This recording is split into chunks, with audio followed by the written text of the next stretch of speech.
Associate Professor of Historic Preservation at the University of Vermont and a former superintendent of 5 national parks, including Marsh Billings Rockefeller National Historic Park.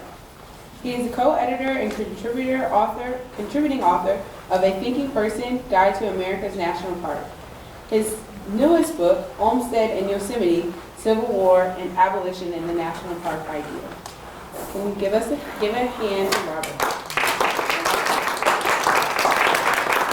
Well, thank you very much. And I'm going to try to project so everyone can hear me. I'm your wrap-up, your cleanup speaker today, and I'll keep it pretty lively. I've got some interesting things to show you here.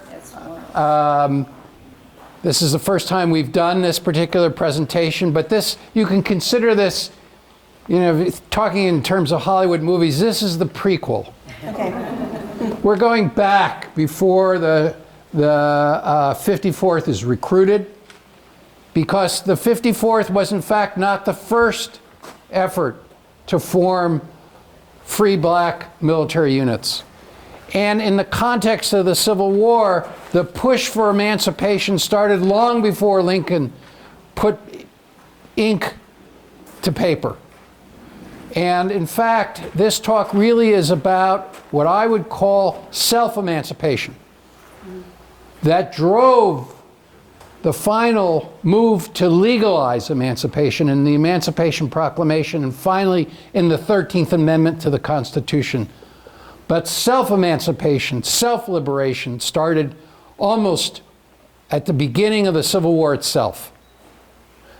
And this little drawing here, and if you could see this, this is a map that shows the density of enslavement in the South in terms of where the greatest concentrations of enslaved people on plantations were in the southern states. And you can see an enormous concentration on the eastern seaboard, particularly in South Carolina. That's where they were growing sea cotton. Sea cotton was a variety of cotton that was enormously lucrative. Huge fortunes were being made on enslaved people. And the other place where cotton was grown in abundance and where there was an enormous concentration of enslaved people was the Mississippi Delta. You know, it was, the South referred to this as the Senator Hammond of the South called it, cotton was king. Before the war, 60% of everything the United States of America exported was Southern cotton. So there was just enormous wealth and enormous misery associated with that wealth. But they knew where this was. This was not a secret. The Census Bureau of the United States had been taking census data on enslaved people since the 1850s. When the war broke out, much of what we know about the Civil War took place in Virginia, Manassas, Bull Run, then the campaigns on the peninsula, all the fighting around Richmond. But there was a backdoor war, what I call a backdoor war, that began almost as soon as war broke out. And that occurred because the United States Navy attempted to enforce a blockade. There were 170 southern ports of various sizes. And almost as soon as war was declared, there was an attempt by the United States Navy to close the coast. Because if the South could export that cotton, it could import arms. And to crush the South, they had to cut off the supply of cotton to Europe and block the importation of military armaments. And that's what they set out doing. But think about it, they sent out a fleet to do this from places like the Brooklyn Navy Yard, the Washington Navy Yard, the Boston Navy Yard, and they had to go all the way down to the, not only to the southern coast, but all the way around the Keys, Florida Keys, into the Gulf Coast. How are they going to supply these ships? When they ran out of provisions, they couldn't go all the way back to Brooklyn. So they needed bases to supply the blockading fleet. And so there were a series of very carefully planned amphibious landings. Almost within the first year of the war, they landed on the coast of North Carolina, where today it's the Outer Banks area. Then they landed at Hilton Head in South Carolina, the Sea Islands, because they needed a deep water port to supply the ships. Eventually, they landed on the mouth of the Savannah River, just below the city of Savannah, where they captured Fort Pulaski. And lastly, the prime target, the prime prize of all, was the largest commercial port in the South, and that was New Orleans. And that brings us to this gentleman. This is David Glasgow Farragut. He was a professional soldier. He was a captain in the Union Navy. He was a Southerner. And if you look carefully at this monument, it says, stand with the flag. Stand with your flag. And even though he was a Southerner, he was a loyalist to the United States. He stood by his oath to the Constitution. And he led a blockade squadron in what was in the Gulf of New Mexico, in effect. This statue was done for Madison Square Park in New York City by Saint-Gaudens. Most people associate Farragut with very late in the war. He opened up Mobile Bay, and he was famous for saying what? Damn the torpedoes, full steam ahead. Most people know Farragut about Mobile Bay. Damn the torpedoes. It's, went down in history. But I'm going to talk about a different period, different context for Farragut before he got to Mobile Bay. In fact, more than 2.5 years before he didn't set foot, but set sail in Mobile Bay, he was assigned the mission to capture New Orleans. Now, the first place this fleet landed was along the Sea Islands of the South Atlantic. And here's Hilton Head, here's Fort Pulaski. This is actually a National Park Service, you could see the little arrowhead there, exhibit that's at Fort Pulaski I took a picture of. But they landed along these sea islands, and they established essentially a base of operations in Port Royal Sound. But then the real prize came. And Farragut led a fleet and a small army, and a very ambitious undertaking to sail past a series of forts at the head of the pass at the mouth of the Mississippi River, up the river to the city of New Orleans. And once he got past these forts, New Orleans fell almost immediately. That was of huge consequence. One could say from a military point of view, surely, but from a political, social point of view, it was the key to triggering a huge social revolution like this country had never seen before. Because he was moving into an area with the densest concentration of enslaved people anywhere in the United States. And as soon as the Union Army and Navy started to move up the Mississippi Valley, what happened?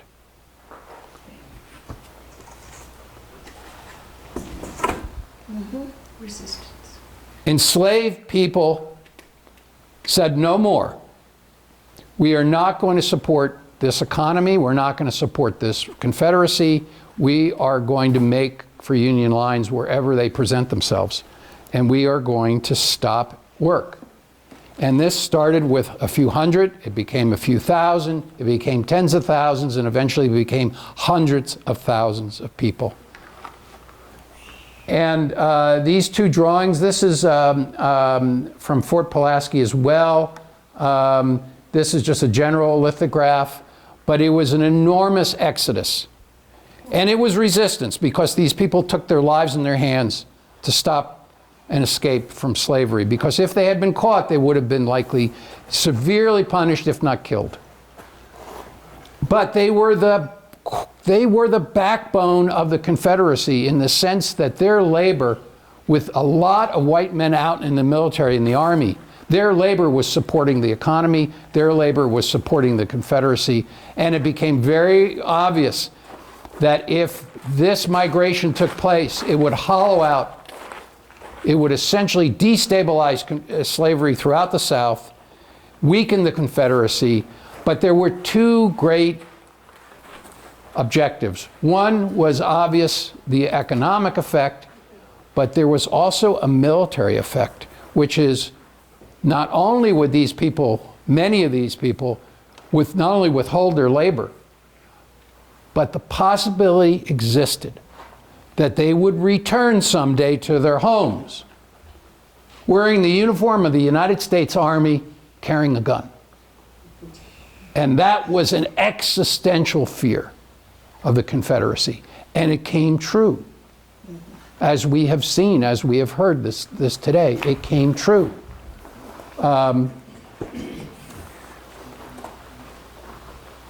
Was this planned from the beginning? No. One can say these were somewhat unintended consequences of an early strategy to establish a blockade. But it didn't take geniuses to begin to see what was at stake and what the potential was to change the course of the war. Because we didn't talk about it today, but I meant to bring it up, was that by the end of the war, by 1865, there were 180,000 black soldiers in the United States Army. It was almost 20% of its combat troops. That was an enormous influence on the outcome of the war. It wasn't just the 54th Massachusetts. They were the tip of the spear, if you will. And in fact, there were other units that were formed before the 54th that were unofficial. And in Louisiana and in South Carolina in 1862, remember the Emancipation Proclamation is not until January of 63. The 54th Massachusetts is recruited in February of 63. But as early as the summer of 1862, quietly, without official sanction or official fanfare, they kept it from Congress to some extent, they began to arm black troops in Louisiana and in South Carolina. The first South Carolina was formed in the summer. The first Louisiana Native Guards came shortly thereafter. And so there was a period where they experimented, in effect. It was a trial balloon, if you will. The Lincoln administration wanted to test the waters. And because this was such a momentous decision. When Lincoln released the Emancipation Proclamation, he thought that he would never be reelected again. It was a gamble. But there was not much he could do at this point because of this enormous migration of African Americans. They were never going to go back to slavery. That was clear. The genie was out of the bottle, so to speak. And that there would never be a negotiated peace that would ever return the United States to a pre-war status quo. A revolution was in motion, and Lincoln, smart politician, as well as a dedicated anti-slavery person, got on board. He prevaricated for a while until there was no turning back. It was clear, the handwriting was clear, that he had to move and codify, legalize emancipation. And finally, of course, the final legalization was the passage of the 13th Amendment to the US Constitution. And I'll close with just reading a paragraph from, I've written a book, some of this is in this book, just came out. It's called Olmsted and Yosemite, Civil War, Abolition, and the National Park Idea. Because my theory is you wouldn't have had national parks if the South had won the Civil War. That's true. That public lands, they sold every bit of public land before the war to private hands because that's how they financed the government. There was no personal taxation because the South did not want to tax its enslaved people. They didn't want to have them show up as property and have to be taxed. So there was no taxation, except they were able to get money two ways, from port revenues, and basically the other way was to sell land. So the idea of setting aside public land for public purposes, they vetoed every attempt to do that. The most famous one was the College Land Grant Bill, was vetoed in 1858, before the war, and it was fought by the South for a whole bunch of reasons, but the biggest reason of all is that the land was too valuable. They wanted to sell it to run their small government. And their small government didn't do that much, but it still took money to run it. It collected the mail, U.S. mail. It maintained frontier posts in the West and fought Native Americans. It carried out some diplomatic duties. And what else did it do? It enforced the Fugitive Slave Act. That's what that it wanted a government that just did that. It was a small footprint. They did not envision someday a national park that would have all these statues speaking to all these important subjects. So anyway, I'll close with this quote. At home, Union military incursions in the South continued to motivate slave resistance, including the exodus of nearly 500,000 people fleeing enslavement and their deepening collaboration with advancing federal forces. Perceiving that the government was now on their side, former slaves and those still enslaved provided critical aid to Union allies by scouting, gathering military intelligence, providing aid to escaped federal prisoners, laboring for the Army, and eventually fighting as United States soldiers. As Olmsted had correctly predicted, every blow against slavery was a blow against the rebellion. The irreversible consequences of this movement of African American self-liberation and intensifying collaboration with the United States Army highlighted a need to elevate the war's objectives, and in Lincoln's own words, act anew. On September 22nd, 1862, President Lincoln, using war powers, issued a preliminary Emancipation Proclamation, the capstone of 5 of the most transformative months in the history of the United States. A total end of slavery would not be codified in the Constitution until the 13th Amendment was adopted in 1865, but Lincoln made it clear which direction the country was now headed. Quote, in giving freedom to the slave, he declared, we assure freedom to the free. End quote. Indelibly linking emancipation with every other achievement of Congress and his administration. So with that, I'll entertain some questions. Thank you for your attention.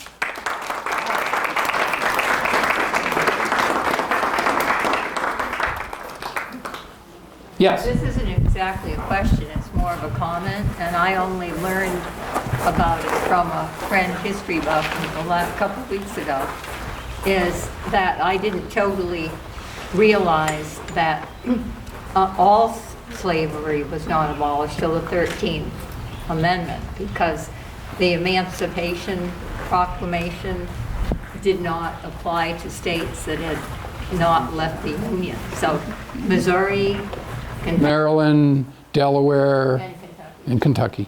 Yeah. Yeah. Yeah. And so, Yeah, the Emancipation Proclamation was,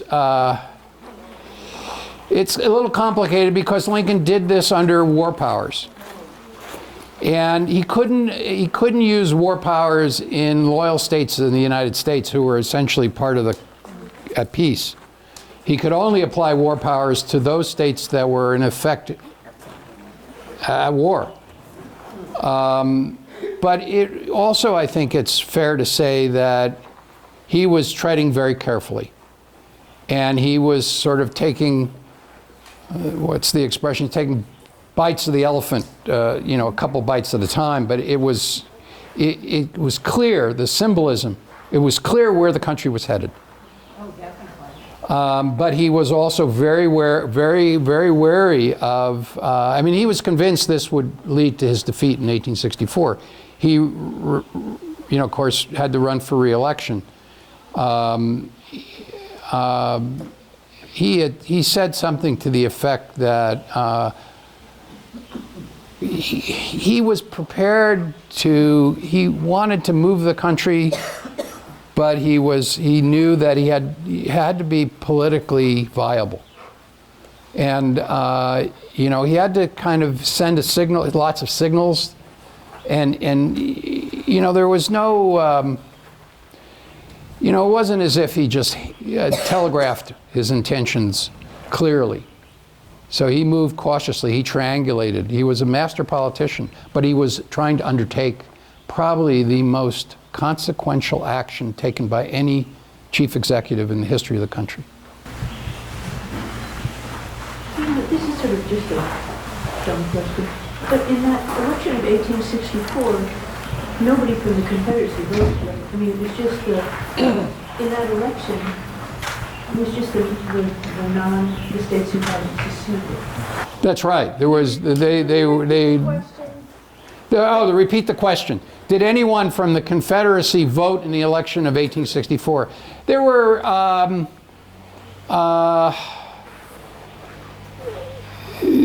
none of the states that were actually in insurrection voted. But he still ran the election because that's what was in the Constitution. No, I just meant his chances would go up if the South weren't voting. But they couldn't vote because they had seceded from the Union. One of the great conundrums that faced the Republican Party was if when people of color, when freedmen and women were recognized as citizens of the United States and counted as such, then the electoral votes in the South would. So they were very mindful that they needed to make sure that free men and women had the vote. Because if they just counted them as voters but didn't guarantee them suffrage, or at least guarantee the men suffrage, then it would deliver the country without a shot being fired in the hands of the same people who they'd been fighting with insurrectionists for 4 long and bloody years. So this was a very tricky choreography. They had to make sure the 15th Amendment was in place as part of the whole package. It drove the 15th Amendment, 14th and 15th Amendment. Yeah, 14th guaranteed citizenship, 15th suffrage for men. Yes, sir. When the Union Army, or Navy, I should say, I don't think it had Marines back then, when they established these footholds in the Deep South, and all of the slaves in the area realized that they could be free, and they flocked to them. Where did they end up going? Did thousands of people stay in the South? Did they get transported north? It's a sad chapter because there was enormous suffering. They were known as contraband. That was the term that was used at the time, which means they were recognized yet as citizens of the United States, but they were no longer enslaved. That was gone. So they were in this sort of purgatory, if you will. And it wasn't that we talked about the 14th Amendment. The push to get the 14th Amendment was to make sure that it was in the Constitution that these people were now citizens of the United States. And there certainly was the expectation. Frederick Douglass, when he was recruiting for the 54th Massachusetts, made it very, in his opinion, he thought that, he said something to the effect that if you put a free man in the uniform of the United States with U.S. on their collar, with U.S. on their cartridge belt, and they set out and fought for the United States, there would be no turning back from recognizing them as a citizen.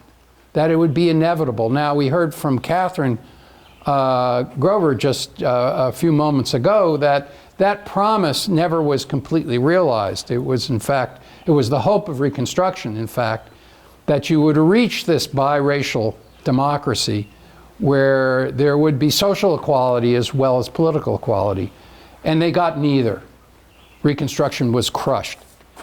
However, there was not the return to enslavement. The country moved towards a more perfect union, but it had obviously a long way yet to go. Did I answer your question? I'm wondering more of a physical question. Did these people, Oh, they were camps.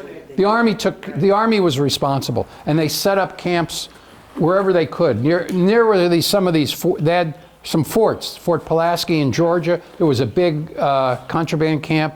There was an enormous one just outside Washington, D.C. that was near Alexandria. It's where Arlington House is today, a national park. There were Hilton Head. Camp Mitchell on Hilton Head was an enormous contraband. They were freemen's villages. And they were set up to, you know, a lot of abolitionists went down as for medical aid, for missionary, for education, teachers, and it was really the start of Reconstruction. But, you know, it was very clear to Lincoln also, you know, he had a map done by something called the U.S. Coastal Survey, which I'm hoping to get a copy of, Newt, which showed him this in detail, county by county, throughout the United States. It was a shaded map which showed the concentrations of enslaved people. And he knew that was where to go for recruits. That's where, and Harriet Tubman came down. We heard about Harriet Tubman this morning from Dana. She came down to be a scout, and she actually led some raids into the hinterland to plantations, inland plantations, to recruit enslaved people into the United States Army. That was the purpose. So these contraband camps also were recruiting grounds. But they were terrible places. The government really was not set up for this at all. And there was enormous suffering too. But people were prepared. They weren't going back. There was no return. No way. There was a question. End up going back to plantations and end up being sharecroppers, working for no pay in the same conditions as enslaved people. Yep. And then there were the Convict labor. the prisons. Convict leasing. Convict leasing. There were all the laws set up that kept people into, you know, the prison systems. So it really. I like to call Reconstruction a period of great hope and a great despair and great betrayal. There wasn't the 40 acres in the mule. Sure. Yeah. However, this country it ended slavery, which was an enormous moment, and there was an attempt, at least, for a number of years to try, in fact, and it's amazing how close it came to success. In fact, Reconstruction governments were elected in all but 2 southern states. But they were overthrown by violence, by domestic terror.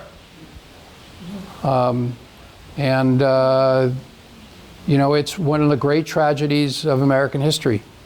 So this is a story of really great accomplishment and then great disappointment. I have a brief comment and then a pre-Civil War question. So the comment is that just on Thursday at the hearings, we were reminded that Lincoln actually had gotten his cabinet to pledge that they would agree to a peaceful transition of power because he did think that he wasn't going to win as a consequence. But my comment is pre-Civil War, and that is, would you talk a little bit about the complicity of Northern industry in the slave economy? For example, the slave cloths, those horrible shoes that were made in the North to sustain slavery in the South. Yeah, you're referring to black cloth or textiles that were made and sold back to the South, back to plantation owners for enslaved populations. by textile mills in places like Lowell and Lawrence and other places in the north. Absolutely, there were New York banks that essentially supplied loans for the cotton growers and plantation owners. The shipping that supplied all that cotton that went all over the world, that was largely northern shipping, northern commerce. Insurance industry. I mean, the size and scale of the enslaved economy is staggering. That's why we talk about the ending of slavery. It was an enormous shift for the United States. The value to the people who owned slaves, which was less than 1% of the population, the value of that, they called it an investment, was larger than the value of all the factories and railroads throughout the United States. And there were people who were making money at an astronomical scale. The reason why the secession occurred was not that Lincoln was threatening to end slavery, but they had lost control of the government. And they were making so much money that was a threat. That was enough to motivate them to go it alone. And they felt that, as I talked about Cotton is King, they thought the whole world would be at their feet.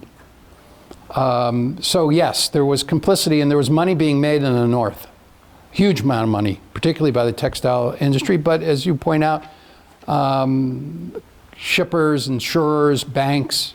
In fact, New York City, when the war broke out, New York City wanted to declare itself independent because it had so many commercial ties to the South.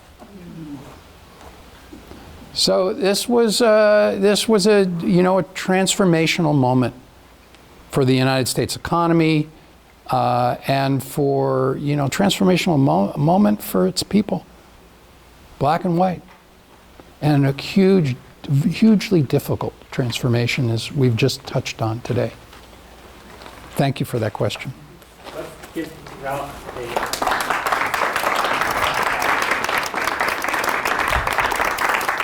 Anybody who would like a little information on my new book on this, it's right here. You can pass it around. So, $29.99. Is that Frederick Olmsted? Frederick Law Olmsted of Central Park. As we've closed all of our activities thinking about Black artists, we've done poetry, we've done music, and I wanted to bring it back home to Saint-Gaudens and end with a sculpture. A sculpture that's not here, but what you're seeing is the Spirit of Freedom, which is in the Shaw neighborhood, named for Colonel Robert Gould Shaw of Washington, D.C. It's preserved as part of the National Park Service through the National Mall.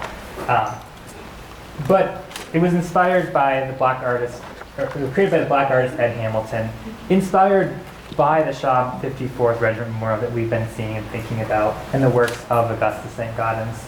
But we can see here, it's circular, you walk all the way around. It's meant to be at a place where people are coming together and moving through their lives. And it also centers those African American experiences. So I wanted to end on that note. And thinking back at the sculpture behind me, on this side we have courage, on this side we have loyalty, sort of themes we've been talking about all day long in these conversations of service, of representation. But I wanted to sort of end by giving Jerry and Bogus a time to talk about some of the upcoming events that focus really on joy and resilience and those things that are going on across the state of New Hampshire and across the country with celebrations of Juneteenth. But first, I just want to thank you all for coming here. Thank you.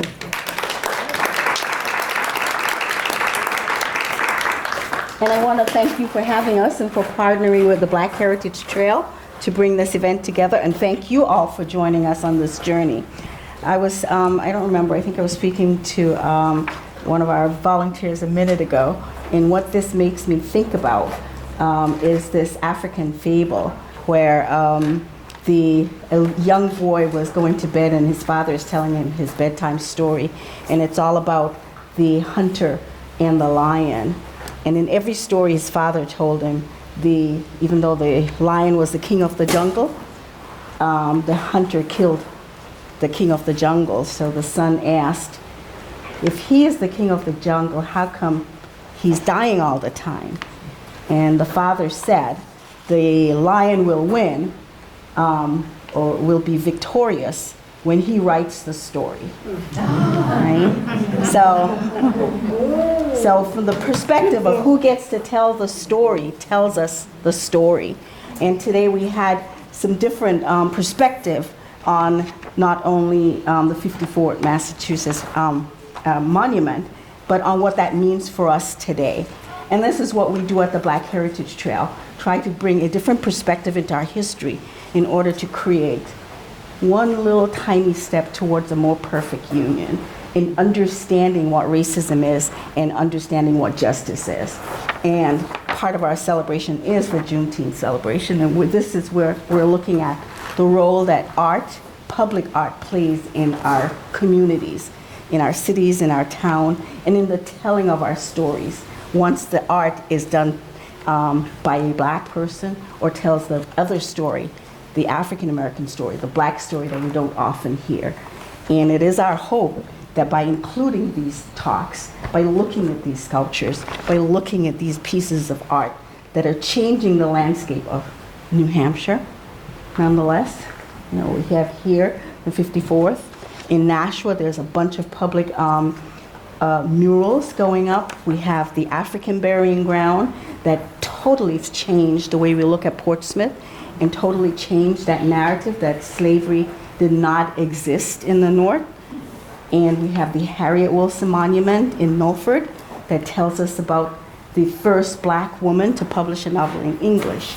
So we have these stories that we're included in, and this is just one of the celebrations through the arts. So we got a bunch of things. You look on our website, there's more in depth. We have a artist panel that will talk about the role of public art. We have art is also, music is a form of art, and how the choir, how gospel music has also changed our landscape from the Howard Gospel Choir. We have the art of step dancing, how the enslaved people use step and the traditional African dance to get their message about. And that's at the African burying ground. And lastly, my real favorite is the public art. And what we're looking at is the whole notion of the erasure. So it's based on the Buddhist mandala principle, where you come together and spend great times creating this piece, but you also let it dissolve and disintegrate and go away over time. So we're looking at the erasure of black people from our landscape, like the African burying ground, but also our will to erase the socially constructed system of racism. So over the year that it'll take, I shouldn't say year, the town will be so mad at us if it takes a year, but over the time that it takes to dissolve, to disappear, we'll be filming it, and then another art project will come out of that. So we hope to see you at some more of our events. Thank you for joining us, and thank you for being part of this retelling.